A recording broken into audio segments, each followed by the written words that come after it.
every time, I mean 99 out of 100 times कुछ developer related comment था कि developer is crying or how will you code this. Dying out. And but then you guys actually managed to raise funding in your final year of college. You need to tell me right now. Just tell me and don't surprise me right now. Figure out a small issue that when we were initially developing our product, and he was happy. I think one of your reels got close to more than 1 million views from a very popular designer. Yeah. And how did you go about pitching to the Bhagwan, of course. Everybody wants a startup in college, start up their own YouTube channel, start their own venture, but very, very few number of people actually manage to do so. Today we have a conversation with Rohan Singhvi, who is the CEO of Dualite.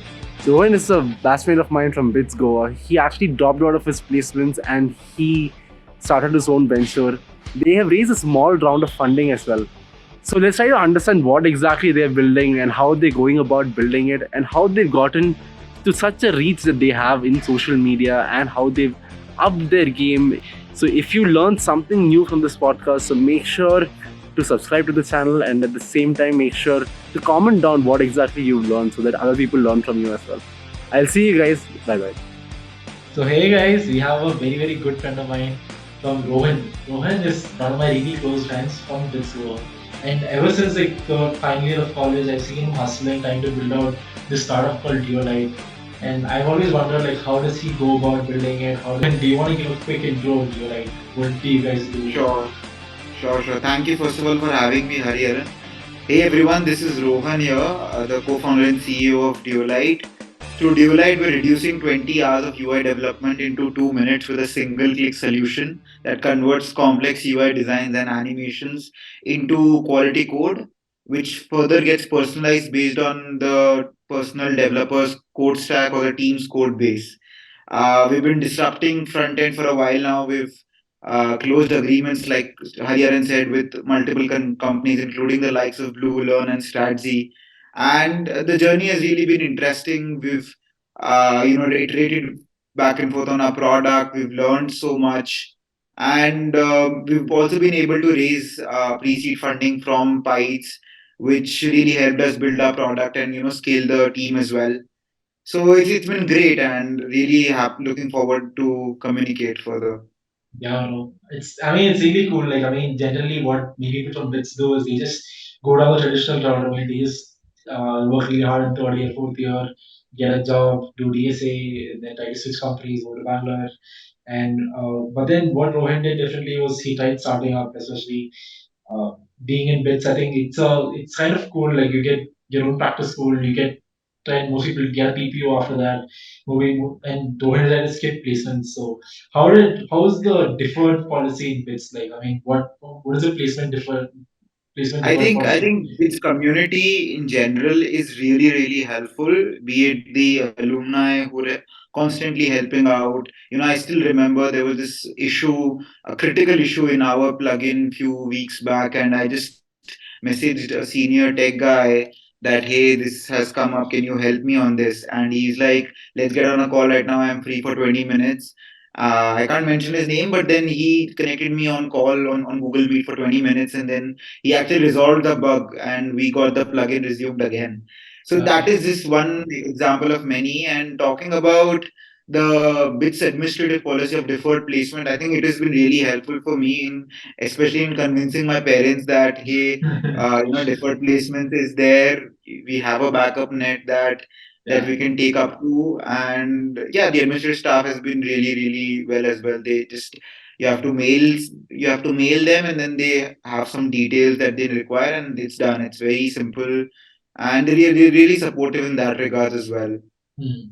Got it. Nice one. So, I mean, no use replacement. I mean, even if startup doesn't fly, I mean, of course, these girls will do well, but then just in case you have a fallback option. And getting funding, I think that's something that's really tricky, especially considering the funding winter and many startups are dying out. And but then you guys actually managed to raise funding in your final year of college. So how did you convince them? Who was the person giving funding? So what was the process like? So it is a tricky process, we before doing this we were doing something else, and we actually got rejected by pies only before this, but then we pivoted. We understood the customer feedback. We pivoted to a SaaS tool, and then they really liked the approach and they really liked our resilience per se. And it's true when they say that investors put money on the founding team and founders instead of the product or the startup itself. They at this early stage on, you really have to trust the resilience and the execution and the underlying self awareness that a founding team has. It is very important not to fall into certain loops or fall into certain traps that you're doing well, you're over optimizing or you're being over optimistic on certain things. It's very very important to be self aware, and I think that is one of the very very important thing that we had, and they were really really happy on the pivot that we did. They really mentioned that as well, and that is how we got funding. And it's a tedious process. You have to wait and you have to face out a lot of rejections, but I think it is an important part in also a factor that it constantly keeps you on your toes. It's not like you've raised funding and you're done, but constantly talking to investors, you see the other side of what makes a startable, what makes a startup or a what makes a startup team really fundable or investable. What kind of traits they are looking for? Where are we lacking in terms of our product, our roadmap, and that back and forth conversation, even through rejections and whatever is really a good feedback loop in terms of are we heading into the right direction at this early stage. Hmm, got it. It's interesting, man. I mean, I think the kind of growth that you'll have in a startup, I think it's significantly higher as compared to like being at a job with whatever you're doing, because I think you will be answerable to a lot of people. A lot of people take a bet on you, especially when you're. I mean, I think you're right. You guys are managing a team of what, like 10 people? How many people are there in the startup? Yeah, there's a team of 8 people right now. We've been Okay. managing that, and it's been going well. We have to understand one fact that not everyone will work on their own efficiencies. So one interesting thing that I like to put up is that I hate surprises. When I am doing a final interview with someone, I generally say that I hate surprises. If there's something that you need to tell me right now, just tell me and don't surprise me right now. Just tell me right away so that I can have an understanding. And what I've also noticed, one interesting thing in terms of hiring people or building a team, is you got to trust them, and they also got to put back their trust by showing their commitment. Because see, when we are developing a tool as intricate as this is, where designers and developers don't know what is a Figma plugin fundamentally, so you really need to trust these people that they will fundamentally build on these steps, and you need to trust the fact that they are dedicated, they are committed, and they can figure out a way to actually get to an optimal level on which we need them. Hmm. Got it, got it. But then, like, how do you hire someone who's like a senior developer or someone like that? Because like having a nascent team, I think it's important to have young people like really trying to build really good solutions. But at the same time, you might get stuck somewhere. You don't even know like where to go from here. Like it's sometimes you're trying to build something that's already not built before. So how do you go about recruiting someone who's like very very good? Like how do you solve technical problems well? In terms of technical problems, I'm really fortunate to have Prakhar as my CTO. He's a Smart India Hackathon winner, has been developing the product from day one, and we've collaborated on this for a while now. So he kind of looks over the entire tech process, but what I know overarchingly is the fact that you know. So I have because of BITS network and because of being in this ecosystem for a while now, I have a lot of connections to a lot of experts in this area. So if there's any problem that's stuck, I still remember we contacted someone in Brazil Yeah. to figure out a small issue that when we were initially developing our product, and he was happy to help. He helped us, and he didn't take single penny. So you really need to start putting a lot of trust in people in general. That they like the product, they like what you're doing. You really need to show your spirit that hey, we're building something interesting, we're really passionate, please help us in that regards. And people do help, because 15 minutes and 20 minutes of time is really not that much, but it really solves your 3 hours or 5 hours of headache. So Yeah. it's a lot about community, it's a lot about network, and Prakhar does all the technical hiring, and he also told me one day that there's this guy that's very smart, but then he's not able to communicate well. So so we were like that. If he can't communicate well, let's test him out for a month or two, and then he actually started communicating better. He showed a lot of better communication skills, and he was able to deliver on certain deadlines as well. So you see this growth, and you're also really happy that hey, you're a part of these people, these individuals' growth as well in whatever capacity, and that is also really really empowering in a way of how you build a team and a startup. Yeah, I mean, yeah, I was just thinking like if I had a startup of my own, I mean, because at least today I know that at the end of the month I will get a pay, I will go home with even irrespective of whatever work I do, I will end up getting paid well. And at the same time, being a founder or being someone running a startup, I think you don't really know like भाई क्या चल रहा है पता नहीं फटेगा पता नहीं कुछ मिलेगा नहीं you don't know you don't know like anything is gonna happen at the same time you know the markets are down you know that placements are also not going great and yeah I think it's a lot of uncertainties involved and yeah and especially with AI coming up so what do you guys like I think one thing that GPT-4 does really well is that it can write code extremely well having been a software developer for almost like 2 years writing code for different clubs, departments, and now joining a company and writing code on a day-to-day basis. I think giving it good prompts, I think you expect it to give really, really good results, right? So at some point of time, don't you think that you can just put your design into GPT-4 and you'll be just able to tell you the spit out the code exactly the way you want it. So how is Dualite changing that? So we're very well aware of GPT-4 and other AI advancements that are coming up. And currently, the problem with GPT-4 and tools like them is that they can give you a boilerplate code, but they can't give you code that a developer would trust, right? They can't give you production level code, and that is where our approach with AI specifically is tailored to. So we're building. An AI model that scans a user's code base and analyzes the coding patterns and styles of those code base, and then picks up those parameters, and then the baseline code that is generated through our own in-house algorithm, those parameters are then put into that picture. And so what is happening is there's a baseline code, and the AI parameters or the parameters of the coding style of the team code base or the developer's code base is being integrated into that. So what that ensures is consistency, because still the problem with any other plugin also that you see in the market or any other similar tool that you see designed to code is this consistency, yeah. Because AI is so guesstimating things. If even if you give it the single design, it'll generate different kind or different variants of the same code, and that is not consistent and that is not trustable for a developer team who's working on tight deadlines. So that is why we're doing this hybrid approach where we generate our own baseline code that is like 100% standardized and 100% in terms of indentation and styling, and then we put those AI parameters that has been picked up by the team's code base, which really improves the overall readability and builds trust on that. Hey, this is a baseline code, and then this baseline code is personalized based on your own code base and tech stack. So that is how we're operating on these things.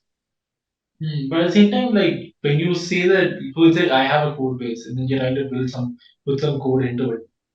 I mean, how do you scan across the entire code base? It's like there are a million lines of code in my code base.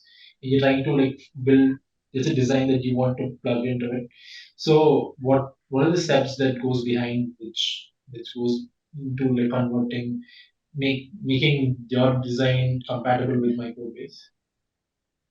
No, so we're not scanning the entire code base here. We're only scanning the front end part of these things. So we scan through our AI model solution, and then we have these, block like methodology where we scan it part wise instead of scanning the entire thing on its end. We have this system that kind of tells us on a decent level that hey, this is one function that is there, this is one class that is there, and then we pick up those silo based functions and classes, analyze how it has been written, and on an overarching level, we collect that data and then we give that data to the core plugin or the core product.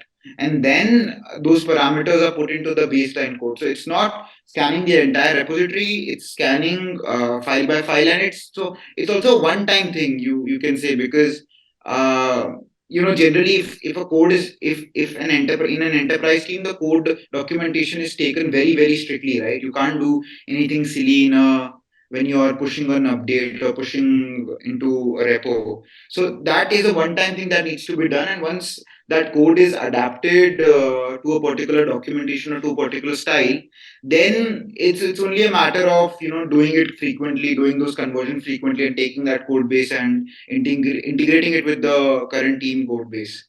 So it's a one shot thing that only involves front end, and once that is done, then it's like a easy process and repetitive process, so on. I don't think, I mean, speaking from a purely developer perspective, I don't think you need to do that. I think you just have to focus on converting the design into code because, like, the existing designs or existing code is already there in the code base. They are sort of independent from the designs that have been already developed, right? So, going through the code base and trying to modify that, that's something the developer can do manually. I mean, I No, think, we are not modifying the code per se. So what happens is, I just tell you a simple example. Sometimes you might see, because you're using an ant library or a material UI library, you might need to put custom classes that has a yeah. bottom padding, that is a bottom padding of 16 pixels or Mm. something like that. So we identify those custom classes, or we identify those custom functions that can be used in our that can be picked up by the AI model and used in our final generated code, that hey, if the entire code base is using this custom class to do a 16 pixel bottom padding, then when the UI development code is generated, then that custom class can also be used, or should be preferably used. So that basically cleans up the code further on, and that basically uses the existing code base as a reference on what kind of custom styling or custom tailoring has been done, and uses those parameters to sort of put into the generated code, so that it's much more similar and adaptable per se. Got it, got it. That makes more sense because like otherwise, I mean, if you go through the entire code base, I don't think any company would want that because they scan through the code. It's not something that I would want, especially from third party application to do that.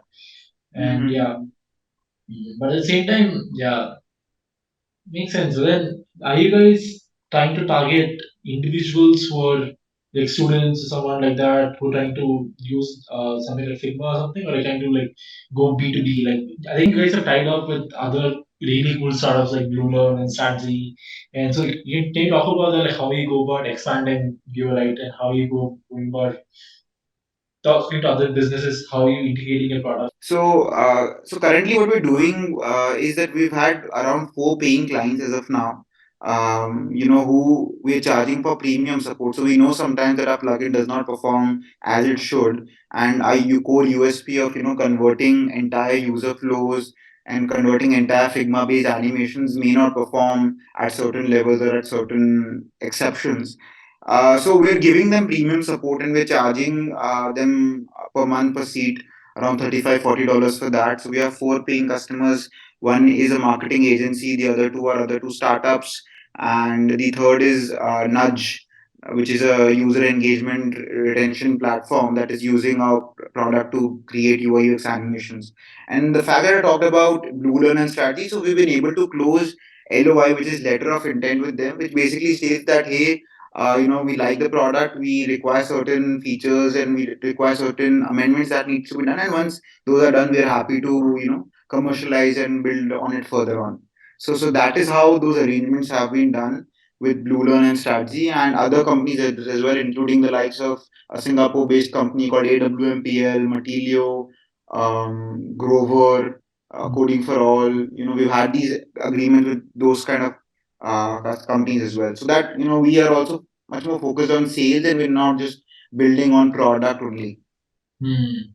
That's actually very, very good insight. Right? I mean, like, because the kind of loss, I mean, companies are not losing much by paying you like $30, $40. At the same time, you get constant feedback of what you need to improve. At the same time, you get to Correct. grow and improve your product, and they also like try to test something out and they can iterate instead of like building something on their own, which is core to their, Mm. which is not very core to their business as Sales such. sales is very very hard, and you need to really. pitch it on a buyer's perspective, that how a buyer would be wanting to acquire, or purchase a subscription of a SaaS. You can't just keep on blurbing your USPs or your thing. You have to be very focused that, hey, we're reducing your 20 hours of UI development into 2 minutes. Even animation that we do, something which is a USP for an average developer, I'm sure you're aware, it takes a lot of time in creating a complex UI UX in micro interaction or a micro animation, and we're doing that in like what, less than a minute. So those are like the kind of things that you really need to act as a punchliner, and just show them the product and give them that wow effect, that hey, this is really interesting, and then build on top of that.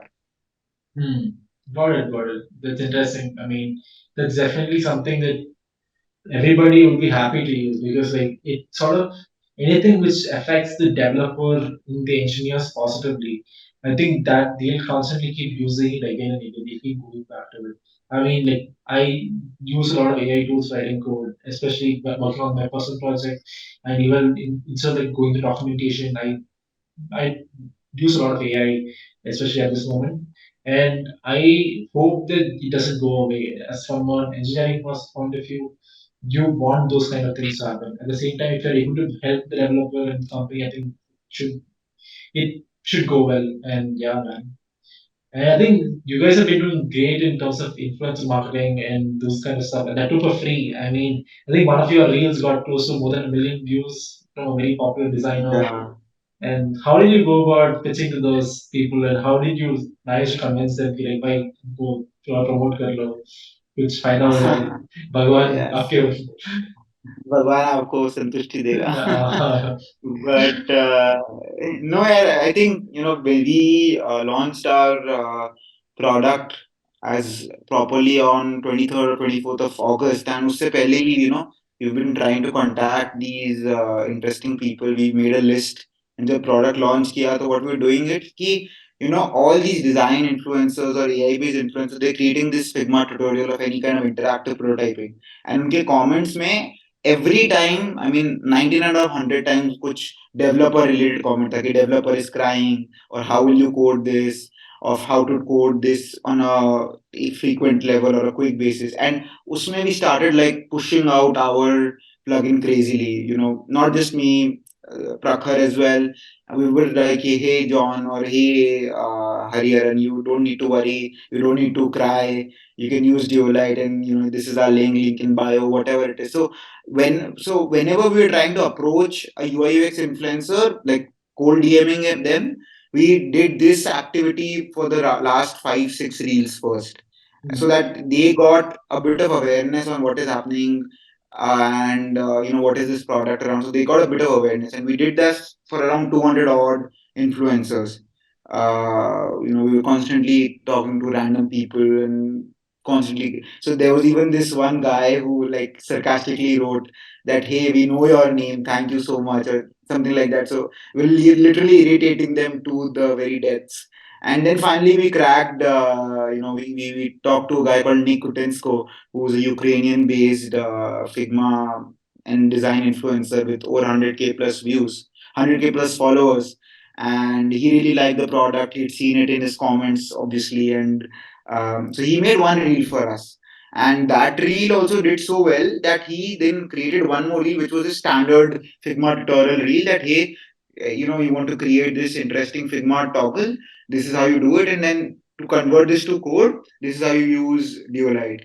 And that really blew up big time. So that got more than like 1 million views, and people were like, "This is so helpful. This is so nice." And this is like the stuff like you really find inspirational to a certain extent when you're building kind of this product, that hey, so many people are appreciating you, and so many people are actually using a product. We could see it in our mix panel analytics that hey, so many people have now started using it. Our retention has gone much better because of that reel. So it's really a game of self-awareness of what can work, and directly capturing the problem or the intent with your solution. So directly seeing that comment of developer crying or how to code this, and directly replying, hey man, use Duolite. So that really captured that intent, and made us aware in that particular reel. Got it, man. That's very, very nice, man. And that's it from my side, man. And I hope you guys do extremely, extremely well. I think I'm sure everybody here would have gotten to learn something. I mean, most people, especially my audience, they probably not even graduated college, most of them, and some of them they would have. But at the same time, it's something that we can understand that a bunch of amateurs, bunch of people who are not very much different from the people who are watching this, they're able to like go and actually build something that a lot of people can use. And I think that's something that we can all take away from here, especially seeing my own batchmate doing something cool. I think that's motivation for me as well to like do and do something interesting, man. Thank you so much, Rohan. I hope you do something amazing. I hope Dualite makes it big. And yes, Thank any you, man. final Thanks a lot.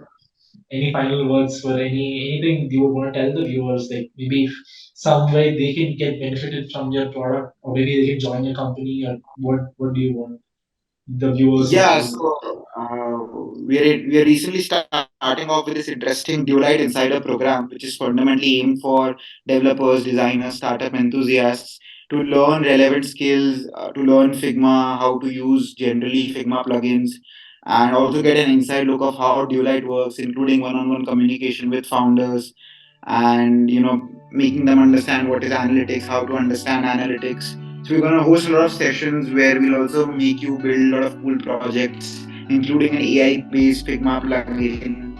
I'm going to do a lot of daily challenges on our Slack community and everything. And if you do really well, you get a certificate and even a chance to be actually a part of the team in long-term process. So that is something that I think we really have to do if you're doing something for designers and developers. Giving back to the communities is something that is very much rooted in us. And yeah, that is something that we're really passionate about, and are hoping that all of your viewers and subscribers can onboard. Sure, man. I'm sure there's a lot of people who are watching this. Bro, watch the guys who are watching this. Make sure to like get in the community, and I hope you guys do something interesting with the kind of content that we've been trying to create. And yes, amazing, man. Sure. Thank you so much for coming. I think it's almost at Thank you one so o'clock. much, man. Yeah, it's at almost 1 o'clock at night. I mean, I just came from work, and Rohan's also been working. I think it's always fun to just catch up with a friend at the same time. It's fun to just catch up on what people are doing. Just generally, it's very interesting to like see what other things are doing. Yeah, yeah. Thank you so much. Thank you, everyone. Thank you, Ariel, for your time, man.